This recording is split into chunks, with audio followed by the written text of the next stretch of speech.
Up to now, we've been focused primarily on the video side of Final Cut Express, and we don't want to leave you with the impression that the audio tools are somehow lacking. In the timeline, for instance, it's sometimes necessary to view your audio waveforms. This is simply a matter of choosing Settings from the Sequence menu, then clicking on the Timeline Options tab. The button we're looking for is this one, Show Audio Waveforms.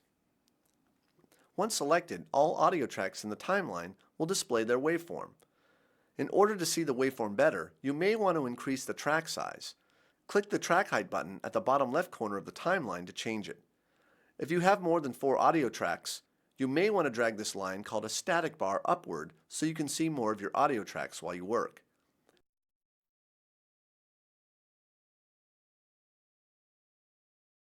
Now that we can clearly see the audio, it will be much easier to make our adjustments. The first thing we want to do is adjust our audio levels.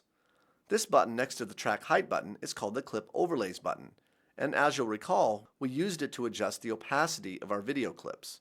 In addition to opacity, the Clip Overlays button puts a red line over the audio clip whenever you turn it on. This red line, sometimes called a rubber band, represents the current level in decibels for your audio track.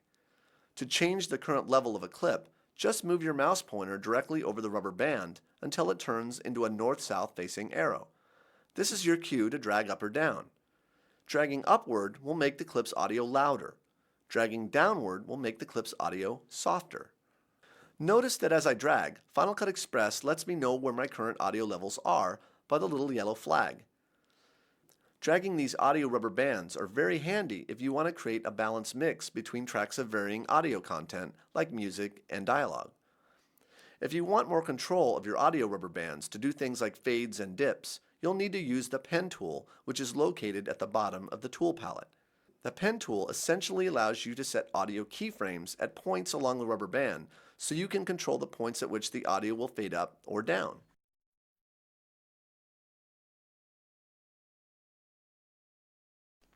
To add an audio keyframe, just click on the rubber band with the Pen tool. A keyframe will be placed at the point where you clicked. Now I'll add another keyframe directly to the right of the first one by clicking.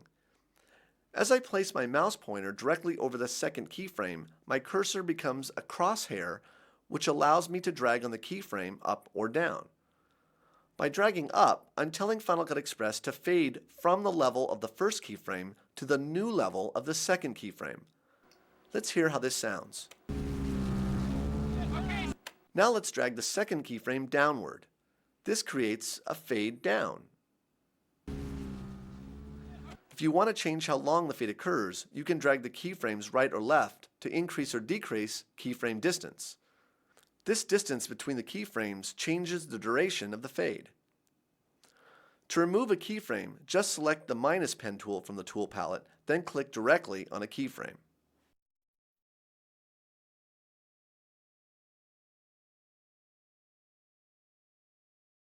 Now let's look at another way you can work with your audio. Double-click the audio track you want to work on to load it into the viewer. Editing in the viewer window is sometimes preferred because you get a much bigger waveform, which helps you when you want to make precise adjustments.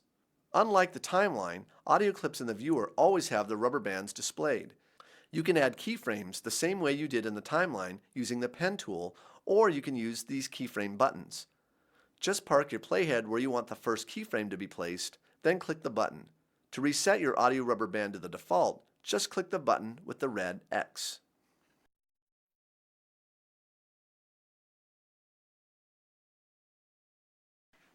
Final Cut Express has many filters you can apply to your audio clips to change their aural characteristics.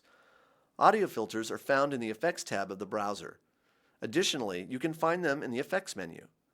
Just select a clip in the timeline and choose Effects, Audio Filters from the menu. There are 16 audio filters that you can apply, from a 3-band EQ to a vocal depopper. Consult your Final Cut Express user manual for a complete listing on how these filters affect your audio.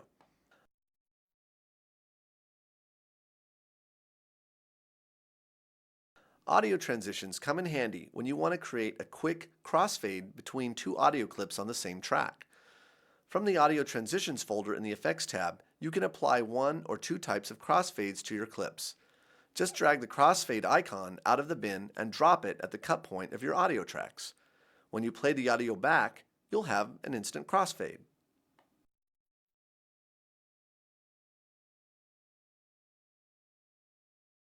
If you want to record a live voiceover to be placed under your clips in the timeline, choose VoiceOver from the File menu.